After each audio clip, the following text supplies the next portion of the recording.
అనంత వీధులన్నీ పిక్కటిల్లేలా శ్రీరామనామం మారుమోగింది. శ్రీరామనవమి సందర్భంగా విశ్వ హిందూ పరిషత్ ఆధ్వర్యంలో భారీ శోభయాత్ర నిర్వహించారు. వేలాది మంది హిందూ బంధువులు శ్రీరాముడి విగ్రహాలు, చిత్రపటాలతో కాషాయం జెండాలు ధరించి జై శ్రీరామ్ అంటూ నగరంలో ప్రదర్శన నిర్వహించారు.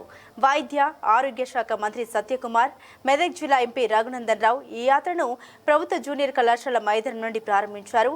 వేలాది మంది బైక్లపై జై శ్రీరామ్ అంటూ Srikantham, Pathuvuru, Saptagiri circle, tower clock మీదుగా శివారు, కళ్యాణదుర్గం రోడ్డు వరకు ప్రదర్శన నిర్వహించారు.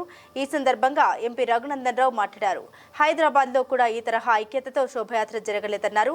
జై శ్రీరామ్ నినాదం అనంత నుండి అయోధ్యకు వినపడాలని, హిందూ ఐక్యత మాత్రమే ఈ దేశాన్ని కాపాడుతుందన్నారు. హిందుత్వ జీవన విధానం ఒక క్రమశిక్షణ నేర్పుతుందన్నారు. మంత్రి సత్యకుమార్ మాట్లాడుతూ శ్రీరాముడు ఆదర్శ పురుషుడని, సమాజానికి హిందుత్వ విధానాన్ని నేర్పారన్నారు. హిందుత్వానికి ఉన్న సంస్కృతి ఇతర ఏ విధానంలోనూ లేదని, మన జీవితం ఏ విధంగా గడపాలో రామాయణం చెబుతుందన్నారు. అయోధ్యలో బాలరాముని ప్రతిష్ఠించిన మహోన్నత వ్యక్తి ప్రధానమంత్రి నరేంద్ర మోదీ అన్నారు. హిందువులు ఐక్యంగా ఉంటూ దేశాన్ని కాపాడుకుందామని పిలుపునిచ్చారు.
టోపీలు పెట్టి ఫోటోలు పెట్టారు. వాళ్ళు మళ్ళీ పండుగకి టోపీలు పెట్టొద్దంటే మన సపోర్ట్ చెప్పారా? మళ్ళీ పండుగకి వాళ్ళు టోపీలు పెట్టి శుభాకాంక్షలు చెప్పారు, కానీ మన పండుగకి టోపీలు పెట్టి శుభాకాంక్షలు చెప్పాలి. జర గట్టిగా చెప్పుని. మళ్ళీ పండుగకి ఎవరైనా టోపీ పెట్టుకోవాలంటే భయపడాలో పోలీసులు కాదు, మనం హిందూ బంధువులు ఎవరి టోపీ పెట్టుకోవాలో ఏం పెట్టుకోవాలో ఒకసారి ఆలోచించాలంటే ఇలా అనంతపురం ప్రభుత్వ జూనియర్ కళాశాలలో మనం ఇచ్చే జై శ్రీరామ్ నినాదం ఏదాకా పోవాలి? స్వామిజీ ఏం దాకా పోవాలని చెప్పారు? అనంతపురం నుంచి పోవాలి. అందుకని జర గట్టిగా చెప్పు, జై శ్రీరామ్ అని చెప్పి భయపడ్డారంటే మీరు ఇంకా గట్టిగా చెప్పాలి, జై శ్రీరామ్, జై శ్రీరామ్, జై శ్రీరామ్, రామ లక్ష్మణ జానకి. పోతలేదు సప్పుడు. అనంతపురం దాటి అయోధ్య దాకా పోవాలి సప్పుడు. స్వామీజీ ఈ వయసులో ఆ ర్యాలీకి నాయకత్వం వహిస్తా అన్నాడు. స్వామి వివేకానంద గారు చెప్పినట్టు హిందువులని జీవించు, హిందువుగా గర్వించు అని చెప్పిండు. అదే స్వామి వివేకానంద ఇంకొక మాట చెప్పిండు, 10 మందిని, ఎంతమందిని? మరి మస్తు మంది కనిపిస్తున్నారు నాకు. ఇనుప కండలు ఇక్కడ కనబడుతున్నారు, పక్కన స్టేజ్ మీద పెద్ద పెద్దలు చాలా మంది కనబడుతున్నారు. ఇనుప కండలు, ఉక్కు నరాలు కలిగినటువంటి 10 మందిని ఇస్తే ఈ దేశాన్ని వచ్చిన సంకల్పంతో మారుస్తా అన్నాడు.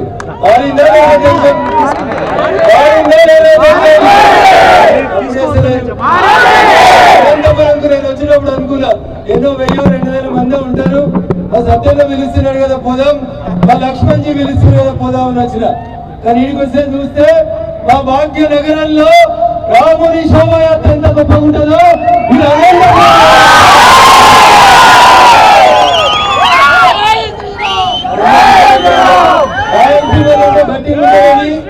రాయలసీమ అంటే పౌరుషం అని చెప్పారు.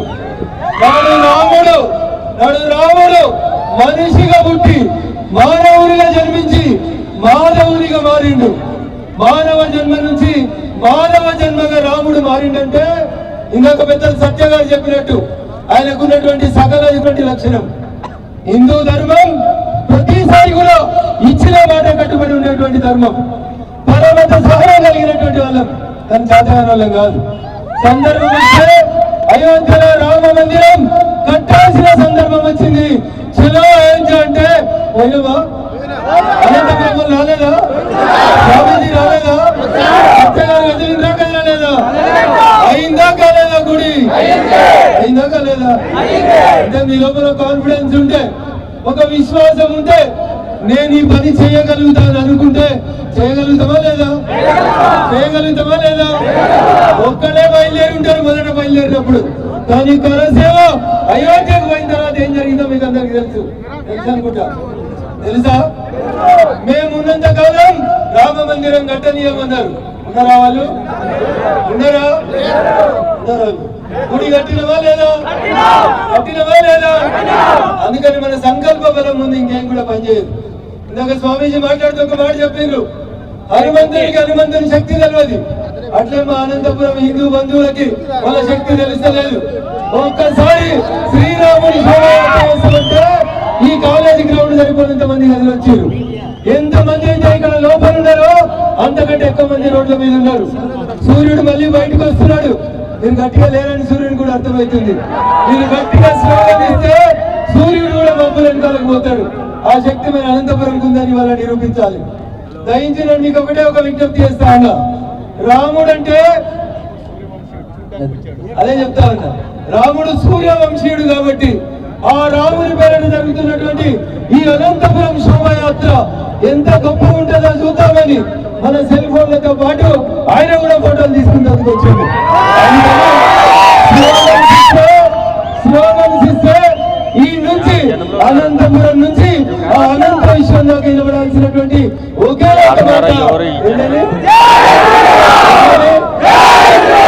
గేటు వైపు ఉందని అంటలేరు. చేతులు వాళ్ళందరూ గట్టిగా చేతులు లేపనాలి.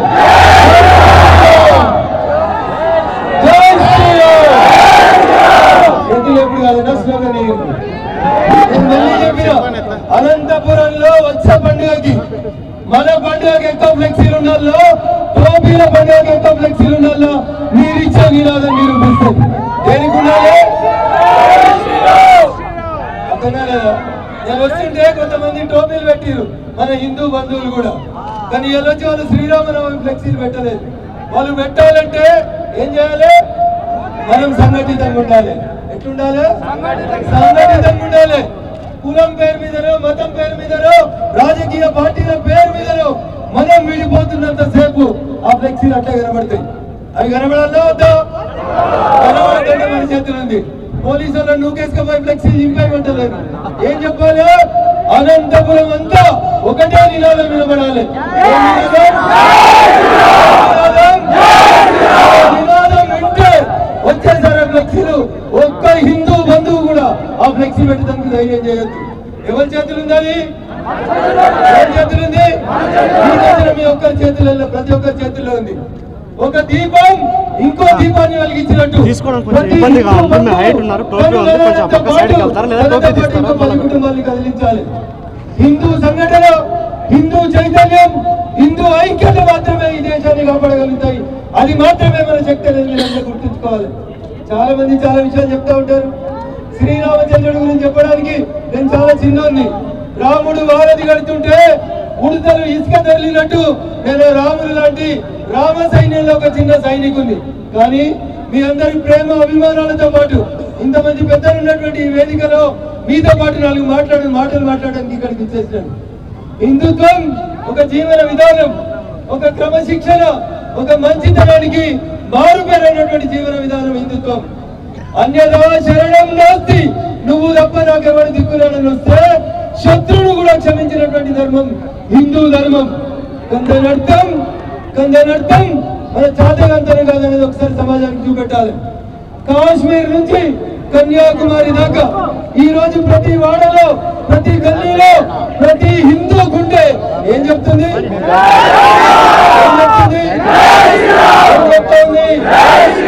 ఇది మన ఐక్యత. ఈ ఐక్యతను చాటడం కోసమే వాడలో నేను వస్తున్న చూసిన అనంతపురంలో కూడా అనేక గల్లీలలో, అనేక వీధులలో కూడా శ్రీరామనవమి వేడుకలు అని చెప్పి చిన్న చిన్న వీధులలో కూడా పూజా కార్యక్రమాలు ఏర్పాటు చేస్తున్నారు. ఈ చైతన్యం, ఈ జ్వాల ఇట్లానే ప్రజ్వలిల్లాలి. రాముడు ఏ రకంగానైతే నీతివంతమైనటువంటి పాలన అందించిండు, క్రీస్తు పూర్వం క్రీస్తు తర్వాత ఎప్పుడు ఏ రాజు గురించి మాట్లాడినా ఇంకా ఒకటే ఒక మాట మాట్లాడతారు. ఏ దేశానికి పోయినా ఏ రాజ్యం రావాలని కోరుకుంటారు? ఏ రాజ్యం రామరాజ్యం రావాలని కోరుకుంటారు. అట్లాంటి రామరాజ్యం రాముడు నడయాలినటువంటి నేల ఈ దేశం, రాముడు నడయాడినటువంటి నేల. అసలు రామాయణంలో రామ ప్లస్ ఆయనం, ఆయనం అంటే నడక. ఏంది? రామాయణాన్ని విడదీసి సమగ్ర దీర్ఘ సంధిలో చెప్తే రామాయణం రామ ప్లస్ ఆయనం, ఆయనం అంటే నడక. ఎవరు నడిచింది గడ్డ మీద? ఎవరు నడిచిరు? ప్రతి తండ్రి కోరుకుంటాడు నా కొడుకు శ్రీరామచంద్రుడు అంత గొప్పోడు కావాలనుకుంటాడు. ప్రతి సోదరి కోరుకుంటది తన భర్త శ్రీరాముడు అంతటి గొప్పోడు కావాలని కోరుకుంటది. పిల్ల తల్లైనా తన కొడుకు ఎంత గొప్పోడు కావాలనుకుంటే ఎంత గొప్పోడు కావాలి? శ్రీరామచంద్రుడు ఎంత గొప్ప కావాలని కోరుకుంటారు. అట్లా సకల గుణాలు పరిపాలన దక్షుడైన అన్నగా తమ్ముని ప్రేమించిన భరతుడు అన్న పట్ల చూపించినటువంటి ప్రేమ కానీ తల్లి కొడుకు, తండ్రి కొడుకు, భార్యాభర్తలు, కుటుంబ జీవన విధానం దగ్గర నుంచి మొదలుకుంటే ప్రజలని ఎట్లా పాలించాలనేటువంటి విషయానికి వచ్చినప్పుడు ఎవరు ఈ ప్రపంచానికి ఆదర్శం? కూడా మీలాగే నాలాగే మనిషిగా పుట్టిండు. కానీ మనిషి మానవునిగా మారడానికి కావాల్సినటువంటి ప్రతి లక్షణాన్ని పుచ్చుకున్నటువంటి వ్యక్తి శ్రీరామచంద్ర ప్రభు. ఆ రాముడు నడయాడినటువంటి ఈ నేల మీద పుట్టిన మనం ఆయనకున్న 16 సద్గుణాలలో కనీసం 10 సద్గుణాలు మనం చేత పుచ్చుకున్నా ఖచ్చితంగా ఈ దేశం ఏమైతుంది? ఏమొస్తుంది ఈ దేశంలో? ఏమొస్తుంది ఈ దేశంలో? ఇప్పటికే వచ్చిందా? మేము ఉండగా ఆర్టికల్ 370 రద్దు కాదన్నాడు ఒకడు. ఒక్క మోడీ కాదు, 100 మంది మోడీలు వస్తే కూడా ఆర్టికల్ 370 రద్దు కాదన్నాడు. ఎంతమంది మోడీలు ఉన్నారు? ఆర్టికల్ 370 రద్దయిందా? రామ జన్మభూమి కట్టనీయమన్నారు. కట్టినమా? ఎంతమంది మోడీలు ఉన్నారు? ఒక్క మోడీ సంకల్పిస్తే ఈ దేశం రూపురేఖలు మారుతున్నాయా? మరి మీరు ఒక్కొక్కరు ఈ రోజు శ్రీరామనవమి సందర్భంగా కంకణ బద్దులై మా అనంతపురం, మా ఆంధ్రప్రదేశ్ ఏం కావాలి? రామరాజ్యం రావాలి. భద్రాద్రి తెలంగాణకి ఇచ్చినవని బాధపడకుంది, భద్రాద్రి తెలంగాణకు ఉందని బాధపడకుంది. భద్రాద్రి కూడా మాటల్లోనే ఉంది. రాముడు అందరి వాడు, ఒంటిమిట్ట ఉంది, చాలా ఉన్నాయి. అందుకని ఇక్కడ ఉన్నాడు, అక్కడ లేడని లేదు. రాముడు అనంతపురంలో లేడా? అందరిలోనూ ఆ శ్రీరాముడు ఉన్నాడు. అందుకనే ఈరోజు ఇంత ఎండ కొడుతుందో ఇంత తక్కువ సమయంలో చెప్పినప్పుడు కూడా సోదరు శబరి ప్రసాద్ మరియు నిధులంతా కలిసి ఓ కార్యక్రమాన్ని ఆర్గనైజ్ చేయాలనుకున్నప్పుడు హిందూ బంధువులందరూ సంఘటితమై ఒక్కటే వస్తే మన శక్తి ఎంత ఉంటుందో అనంతపురం ప్రభుత్వ కళాశాల మైదానంలో కనబడుతుందా లేదా? పార్టీలు జెండాలన్నీ పక్కన పెట్టి ఏ జెండా పట్టాలి? మనం ఏ జెండా పట్టాలి?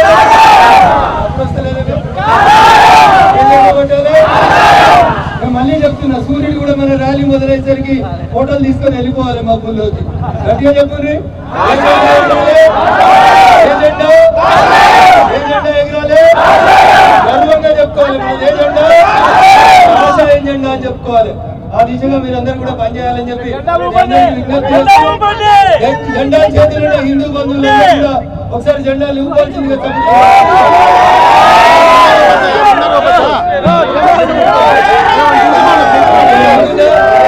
అనంతపురంలో ఊరికే కొట్లాడతారట. ఈ ఇంటి మీద కాక ఆ ఇంటి మీద వాళ్ళదట. ఇలా ర్యాలీ సక్సెస్ అవుతుందా? మరి మన ధర్మాన్ని కాపాడుకోమా? ఇక్కడ అసలు ఉందా లేదా అనుకొని వచ్చిన ఆ కాకి లేదు, ఈ కాకి లేదు. అన్ని కాకులు ఏమైనాయంటే ఏ కాకి అయింది? సత్యకుమార్ గారు అన్ని కాకుల్ని అవతరికి పంపి ఒక్కటే జెండా తీసుకొని ముందుకు నడుస్తున్నటువంటి గౌరవ మంత్రి సత్యకుమార్ గారి నాయకత్వంలో రేపు ఈ జిల్లా అంతా ఏ వర్ణం కావాలి? అప్పుడు వర్ణం కావాలి. ఒక్క నరేంద్ర మోడీ వెళ్తేనే ఈ దేశ చరిత్ర మారింది. నాడు వివేకానందుడు, నాడు నరేంద్రుడు అమెరికా పోయి కలగన్నాడు. నా దేశం విశ్వగురు కావాలని కలగన్నాడు. ఆలస్యం కావచ్చు, 100 సంవత్సరాలు పట్టవచ్చు. నాడు నరేంద్రుడు కలగంటే ఈ రోజు ఈ నరేంద్రుడు మన దేశాన్ని ఏం చెప్తున్నాడు?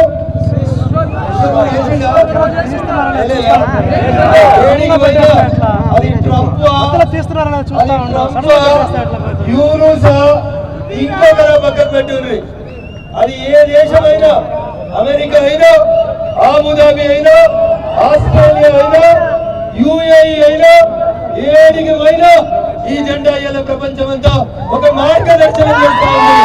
ఈ జెండా కింద పనిచేసినటువంటి సైనికులుగా మనందరం కూడా మన ధర్మం పరిరక్షించబడాలంటే రామరాజ్య స్థాపన జరగాలంటే ఒకటి మార్గం. ఏ మార్గం? అందరం కూడా రాముడి మార్గంలో నడవడం, రాముడు చూపించినటువంటి మంచిని ప్రపంచానికి చాలా మంది చిన్న చిన్న బట్టలు వేసి పొట్టి బట్టలు వేసి తిరుగుతా ఉన్నారు. పార్టీ కార్యక్రమంలో ఆస్ట్రేలియాకు విజయాలు 9 రోజులు ఆస్ట్రేలియాలో 9 పట్టణాలలో నాకు హైదరాబాద్ లో అంత గొప్పగా ప్రపంచంలో ఉన్న ప్రతి ఆ రకంగా మన జెండా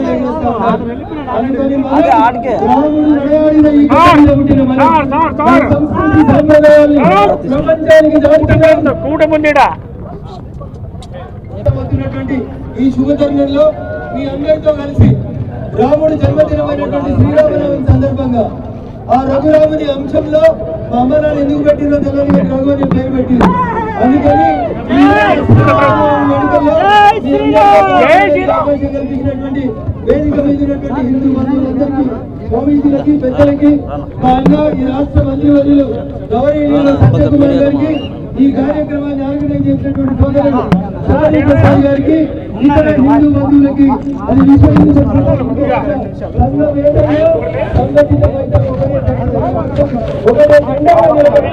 ఈ దేశంలో రామరాజ్యాన్ని స్థాపించాలని చెప్పి ముందుకొచ్చినటువంటి మా అనంతపురం హిందూ బంధువులందరికీ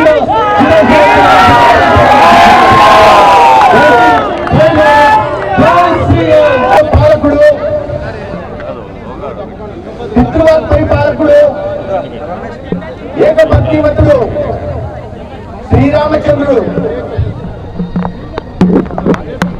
24,000 శ్లోకాల కావ్యంలో జీవన మార్గాల ఆవిష్కరణే రామాయణం. శ్రీరామచంద్రుడి జీవితంలో అనేక రకాల కోణాలు ఉన్నాయి. ప్రతి మానవుడు వాటిలోని భావాన్ని గమనించాలి, దాన్ని అనుసరించి జీవనాన్ని కొనసాగించాలి. ఒక మంచి కుమారుడుగా ఎవరయ్యా అంటే వచ్చే పేరు శ్రీరామచంద్రుడు. అతి సౌర్యవంతుడు, పరాక్రమవంతుడు ఎవరయ్యా అంటే వచ్చే పేరు శ్రీరామచంద్రుడు. ధర్మరక్షణ కారణం ఎవరయ్యా అంటే శ్రీరామచంద్రుడు. గుణవంతుడు ఎవరయ్యా అంటే శ్రీరామచంద్రుడు. విద్యావంతుడు, సమర్థ నాయకుడు ఎవరయ్యా అంటే శ్రీరామచంద్రుడు. ఇటువంటి సకల సద్గుణ సంపన్నుడు కాబట్టి 16 లక్షణాలు ఏవైతే ఒక వ్యక్తిలో ఉండాలా, అటువంటి అన్ని లక్షణాలు కలిగిన శ్రీరామచంద్రుడు సాక్షాత్ దైవ స్వరూపమైనప్పటికీ ఒక నారాయణుడికి నలునికి మధ్యగా ఉంటూ ఒక నరుడిగా, మానవుడిగా జీవితాన్ని సాగించి ఆ జీవితంలోని మర్మాన్ని మన తరాలకు అందించిన మహానుభావుడు, మహనీయుడు. నేను శ్రీరామచంద్రుడు నమో విగ్రహనామ నర్మాన్ని అంటే శ్రీరామచంద్రుడు ధర్మ స్వరూపుడు అని సాక్షాత్తుగా రాక్షసుడు కీర్తించాడు. శ్రీరామచంద్రుడు తన శత్రువులైనప్పటికీ అనేక మందితో స్నేహం చేశాడు. రాక్షసుడైన విభీషణుడితో స్నేహం చేశాడు, వాళ్ళైన సుగ్రీవుడితో స్నేహం చేశాడు, ధర్మం కోసం ఒక పక్షి జటాయుడితో కూడా స్నేహం చేశాడు. అటువంటి శ్రీరామచంద్రుడు ఇవాళ ఈ అశేష హిందూ కోటి జనానికి ఒక ఆదర్శ పురుషుడు. అందుకనే తరతరాలు ఇన్ని శ్వేతాయుగం నుంచి ఇన్ని యుగాలు గడిచిన శ్రీరామచంద్రుణ్ణి ఈ భారతదేశంలోనే కాదు ప్రపంచంలో ఉంటున్న హిందూ మతాన్ని ఆచరించే ప్రతి ఒక్కరు కూడా ఆదర్శవంతంగా భావిస్తారు. ఇన్ని సంవత్సరాల యుగాల తర్వాత కూడా శ్రీరామచంద్రుని తలుచుకోకుండా ఏ వ్యక్తి తన జీవితాన్ని తన రోజును ప్రారంభించింది. అటువంటి మహనీయుడి ఇవాళ జన్మదినం సందర్భంగా శ్రీరామనవమిని మనం జరుపుకుంటూ ఇంత అనంతపురం పట్టణంలో ఇంత పెద్ద ఎత్తున ఇవాళ శోభాయాత్రలు పాల్గొంటున్నారు. రామభక్త కోటి జనానికి ఈ సందర్భంగా నేను ప్రత్యేకంగా ధన్యవాదాలు తెలియజేస్తున్నా. మిత్రులారా, హిందుత్వం అనేది ఒక జీవన విధానం. అనేక సంస్కృతులు ఉన్నప్పటికీ కూడా హిందుత్వానికి ఉంటున్న సంస్కృతి గొప్పతనం వైభవం ఏ ఇతర సంస్కృతికి ఈ ప్రపంచంలో ఏ ధర్మానికి లేదు. అటువంటి గొప్పతనం ఉత్కృష్టమైన సంస్కృతి సంప్రదాయాలు మన సొంతం. అనేక మంది మునులు ఋషులు అనుభవజ్ఞులు తమ అనుభవాన్ని రంగరించి మేళవించి మనకు అందించిన వారసత్వ సంపద మన సొంతం. అటువంటి సంస్కృతి ఈ ప్రపంచంలో ఏ చోట లేదు. అయినప్పటికీ కూడా హిందుత్వం అంటే ఒక సంకుచిత భావంతో కూడుకున్నదిగా అసత్య ప్రచారం కొన్ని రాజకీయ పార్టీలు కానీ కొన్ని సైద్ధాంతిక విభజనలు కలిగిన వాళ్ళు కానీ ప్రచారం చేస్తుంటారు. హిందుత్వం అనేది ఒక జీవన విధానం. ఇటువంటి ఉత్కృష్టమైన సంస్కృతి ఏ ప్రపంచంలో ఏ దేశంలోనూ ఎవరికి లేదనే విషయాన్ని అటువంటి అజ్ఞానులు భావించాల్సింది. రామాయణం చదవని వాడు అజ్ఞానుడు. రామాయణం చదివిన సకల సద్వివేక చేతనములు కలుగును అని చెప్పాడు. అంటే రామాయణం చదివితే చాలు జీవితంలో ఏ రకంగా జీవించాలా, ఏ రకంగా మనుషులతో వ్యవహరించాలా, ఏ రకంగా మన జీవిత కాలాన్ని నడపాలి అనే విషయాన్ని రామాయణం ద్వారా తెలుస్తుంది. దాంట్లోనే హిందుత్వంగా మనం చెప్పుకుంటుంటాం. హిందుత్వాన్ని ఒక సంకుచ భావంగా చూపిస్తే క్రమంలో ఇవాళ అనేక రకాలైన వాదనలు వినిపిస్తున్నారు. ఎవరిని అడిగినా, ఊర్లో చిన్న పిల్లల్ని అడిగినా, 20 సంవత్సరాల ముదుసలు అడిగినా, లేదా అమెరికాలో ఉంటున్న వాళ్ళని ఎవరిని అడిగినా కూడా అయ్యా శ్రీరామచంద్రుడి జన్మస్థానం ఏదంటే అందరూ చెప్పేది అది నరేంద్ర మోడీ గారు వచ్చో రఘునందన్ రావు గారు వచ్చో అయ్యో శ్రీరాముడి జన్మస్థానంగా చెప్పలేదు. తరతరాలుగా అనేక మంది చాలా మంది చరిత్రకారులు చెప్పారు. తరతరాలుగా ఉంది. భక్త రామదాసు కూడా తన అయోధ్యలో శ్రీరామచంద్రుడు పుట్టాడని కీర్తిస్తారు. విఎం పింఛన్ ఒక సాహిత్యకారుడు కూడా వచ్చి, హిస్టోరియన్ కూడా వచ్చి భారతదేశానికి వచ్చి 15వ శతాబ్దంలోనే అయోధ్యలో, కానీ అయోధ్యలో శ్రీరామచంద్రుడు జన్మించారా, ఎక్కడ ఉన్నాయి, మీరు సాక్ష్యం ఏమన్నా ఉందా, ఆధారాలు ఉన్నాయా, డాక్యుమెంట్ ఉందా అని కొంతమంది మూర్ఖులు ఈ దేశంలో అడుగుతా ఉన్నారు. అనేక సంవత్సరాల శతాబ్దాల పోరాటం, దాదాపు 5 లక్షల మంది బలిదానం, లక్ష పైగా ఈ లిటిగేషన్లు, వాటిని అన్నింటినీ అధిగమించి మన ప్రధానమంత్రి ఈ దేశానికి ప్రధానమంత్రి అయిన తర్వాత ఏవైతే లీగల్ గా ఉంటున్నాయో వాటిని అన్నింటినీ అధిగమించి అద్భుతమైన భవ్యమైన దివ్యమైన మందిరాన్ని, శ్రీరామచంద్ర మందిరాన్ని బాలచంద్రుడిని ఖైదు చేశారు కొన్ని రాజకీయ పార్టీలు కొన్ని సంవత్సరాల పాటు. కేవలం ఒక మతాన్ని స్పష్టీకరణ చేయడం కోసమో, లేదా ఈ చరిత్రను వక్రీకరించడం కోసమో, లేదా తద్వారా మతాల మధ్య వైషమ్యాల మధ్య రాజకీయ లబ్ధి పొందడం కోసమో కొన్ని రాజకీయ పార్టీలు చేశాయి. కానీ ఈ దేశంలో 145 కోట్ల మంది ఎవరైతే ఉన్నారో వారందరూ కూడా భారతీయులనే విధానాన్ని నరేంద్ర మోడీ గారి ఎవరి పట్ల వివక్ష లేకుండా అందరికి కూడా అభివృద్ధి ఫలాలను అందిస్తూ, అందరికి కూడా సంక్షేమ పథకాలను అందిస్తూ, ఇవాళ అందరి జీవితాల్లో వెలుగులు నింపుతూ సాక్షాత్తు శ్రీరామచంద్రుడు ఏ మార్గాన్ని ఎంచుకున్నాడో ఆయన అడుగుజాడల్లో నడుస్తూ ఒక ఆదర్శ ధర్మ పరిపాలకుడుగా ఇవాళ నరేంద్ర మోడీ గారు ప్రపంచం ముందు ఆ శ్రీరామచంద్రుడు అనే విషయాన్ని మనం అర్థం చేసుకోవాలి. ఇతర మనం చాలా దూరం శోభయాత్ర చేయాల్సింది. అదే ముఖ్య అతిథిగా ఇవాళ రఘునందన్ రావు గారు తెలంగాణ నుంచి వచ్చారు. రఘునందన్ రావు గారు కొన్ని దశాబ్దాలుగా ప్రజల పక్షాన పోరాడుతూ, హిందుత్వం కోసం పోరాడుతూ, ఇవాళ ఒకసారి కాదు ఒకసారి ఎమ్మెల్యేగా ఎవరైతే అహంకారంతో విర్రవీగారో వారి అహంకారాన్ని తుప్పునీయం చేస్తూ వారి సొంత జిల్లాలోనే ఎమ్మెల్యేగా గెలవడమే కాకుండా అదే పార్లమెంట్ సభ్యుగా గెలిచి ఇవాళ తెలంగాణ ముఖ్య అతిథిగా వచ్చారు. వారు మాట్లాడతారు. వారు మాట్లాడిన తర్వాత మనం శోభాయాత్ర చేసుకున్న ఒక దివ్యమైన భవ్యమైన మనం జరుగుతున్న శోభాయాత్ర హిందూ గుండెల గుండెల్ని ప్రతి హిందూ గుండెల్ని కదిలించాల్సిన అవసరం ఉంది. ఇవాళ వేల మందితో ఉంటున్నారు శోభయాత్ర.